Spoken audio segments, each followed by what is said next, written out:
can you capture the past?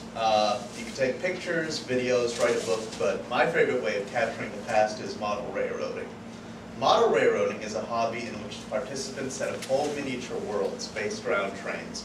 Model railroading combines the skill of a carpenter, an artist, an electrician, and a model maker on setups of model trains called layouts. Model trains come in 6 major sizes or scale. There is, from smallest to largest, there is Z, N, H, O, S, O, and G. Layouts themselves come in many sizes. There are small ones that can even fit inside a briefcase to model railroad empires, which can take up whole buildings. The world's largest model railroad is called Miniature Wonderland. It's located in Hamburg, Germany, and which, according to their official website, occupies over 3,700 square feet, has over 7 miles of track, and costs 10 million euros to build. The world's greatest hobby, an organization dedicated to the promotion of model railroading, estimates that there are about 500,000 model railroaders in the United States and Canada. But what exactly does it mean to be a model railroader? How exactly does one come to call themselves a model railroader? Well, model railroading can be divided into 4 categories. There's bench work, wiring, scenery, and the trains themselves. So after researching what you would like to see on your layout and condensing that into something that will fit into your house and not take up your entire life savings, it is time to build the base of your model railroad, which is called the bench work. BuildingYourModelRailroad.com divides bench work into 3 main parts. There is the superstructure, which will eventually hold up the layout. There is the platform, which is a solid piece of plywood mounted on top of the superstructure. And then there is what's called the sub-road bed, which is laid on top of the platform and will eventually hold the track. Wiring is the next part of building a model railroad. It's also probably the most important part, because if there is one tiny mistake in the wiring, your whole layout may not work. So the best way to keep your wiring good is to keep it neat. But wiring actually isn't that simple. Wiring for most layouts is a very, very complex affair, which brings me to one of the most important points of model railroading. You don't have to do everything by yourself. I, for one, have no idea how to do the wiring on a model railroad. I leave that to others. But the beauty of model railroading is that there's a whole community of people just like you who are usually very willing to help you with whatever you need on your layout. Some know wiring, some know scenery, some know the trains themselves, and some even know nothing but are willing to learn.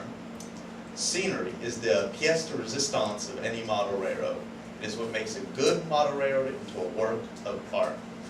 Most model railroad scenery is made out of strips of cardboard, which are then covered with a compound called hydrocal, and or sculpted foam, which gives whatever you're trying to make it shape.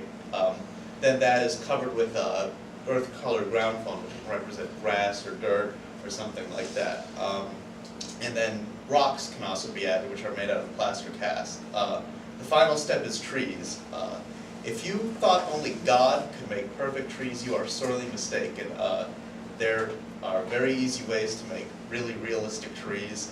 What I do, the technique I use, is you basically collect twigs, which look like mini trees, and you cover that with commercially available foliage fabric, and there you have yourselves a great tree. Today's model, but solid bench work, good wiring, and nice scenery are great, but you cannot have a model railroad without the trains. Today's model trains are a far cry from old tin plate toys of yesteryear. Today they are highly detailed, technologically advanced, and some of them are very expensive.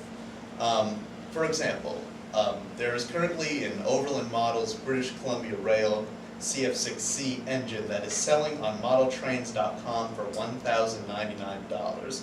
That's a good example of a high-end model train. So if you're planning on buying that engine, or any others like that, you might want to forget about ever paying off those college debts. In comparison, model trains in general are actually getting cheaper. It used to be that you wanted a nice-looking train, you had to buy brass ones, which looked good but did not run great, and they were also very expensive. with the invention of better plastics, model trains could look nice, run nice, and were a lot cheaper. David Newell, product manager for Aristocraft Trains, explains why, saying that plastic has come a long way.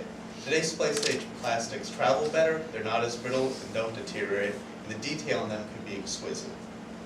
The biggest advancement in model trains, besides the aforementioned better plastics, is digital command control, or DCC. With DCC, a microchip called the decoder is put inside a locomotive and given an address. With a special controller, you can type that address in and control only that website. Much in the same way that if you go onto your computer and type in the address to a website, you only go to that website. There are also special decoders called sound decoders, which, as their name implies, gives locomotives realistic sound. But decoders don't have to be installed in just locomotives.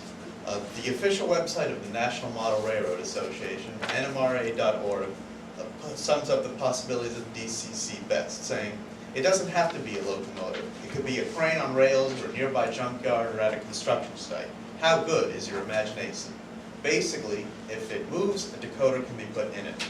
Like any technology, decoders, and especially sound decoders, started out very expensive.